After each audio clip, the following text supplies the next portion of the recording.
पसंद आए तो लाइक शेयर एंड सब्सक्राइब। माँ की 5 बेटियाँ।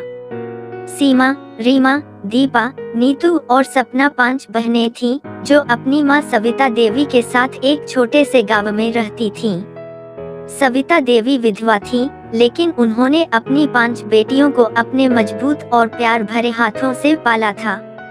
वे एक बेहद समझदार और मेहनती महिला थीं, जिन्होंने कठिनाइयों के बावजूद अपनी बेटियों को हर संभव खुशी देने का प्रयास किया। सीमा सबसे बड़ी बेटी थी और वह बहुत जिम्मेदार थी।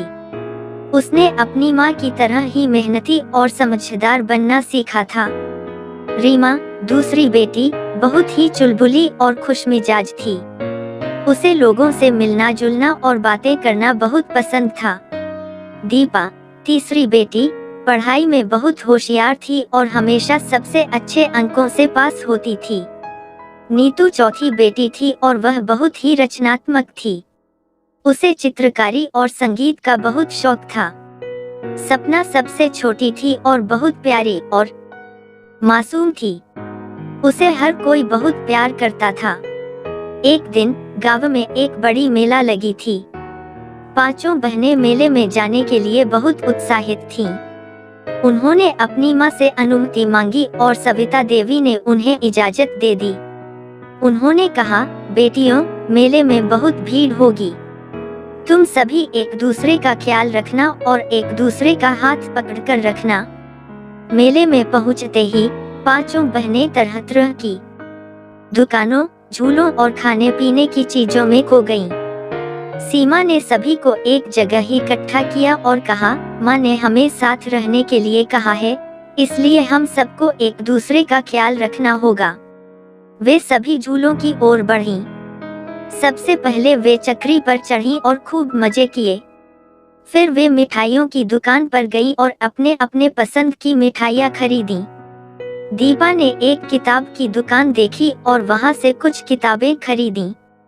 नीतू ने एक संगीत की दुकान से एक छोटी बांसुरी खरीदी और सपना ने एक गुड़िया खरीदी। जब वे एक खिलौने की दुकान पर पहुँचे, तो रीमा को एक खूबसूरत गुब्बारा दिखाई दिया। वह उसे खरीदने के लिए झटपट गई, लेकिन भीड़ में उसका हाथ सीमा से छूट गया। रीमा ने गुब्बारा खरीदा और मुड़कर देखा तो उसके सभी बहनें गायब थीं। वह डर गई और इधर-उधर देखने लगी। तभी सीमा ने देखा कि रीमा कहीं नजर नहीं आ रही है।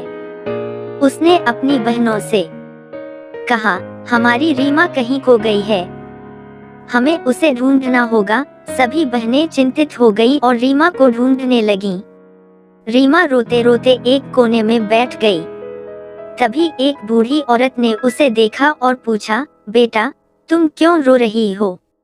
रीमा ने कहा, मैं अपनी बहनों से बिछड़ गई हूँ।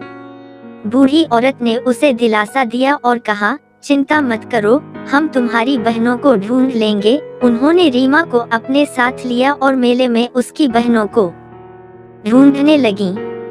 दूसरी तरफ सीमा और बाकी बहनें भी रीमा को ढूंढ रही थीं और परेशान हो रही थीं।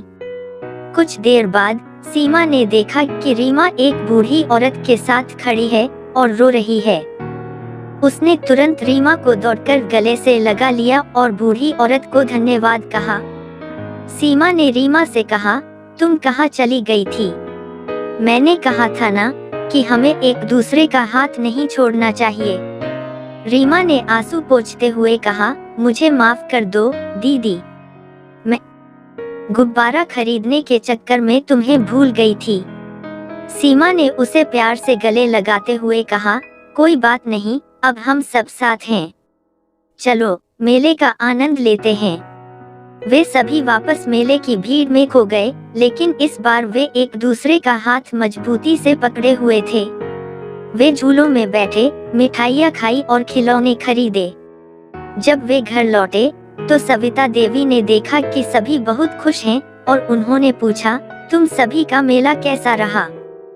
सीमा ने हंसते हुए कहा, बहुत अच्छा माँ, हम बहुत मजा किए, लेकिन हम एक दूसरे का ख्याल रखना नहीं भूले। सविता देवी ने अपनी बेटियों को गले लगाते हुए कहा, तुम सभी मेरे लिए सबसे बड़ी खुशी हो। बस हमेशा एक दूसरे का ख्याल रखना और प्यार से रहना। इस घटना के बाद पांचों बहनों ने समझा कि माँ की बातों का महत्व क्या है। उन्होंने सीखा कि जीवन में छोटी छोटी बातों का ध्यान रखना कितना महत्वपूर्ण है और एक दूसरे का ख्याल रखना सबसे बड़ी जिम्मेदारी है।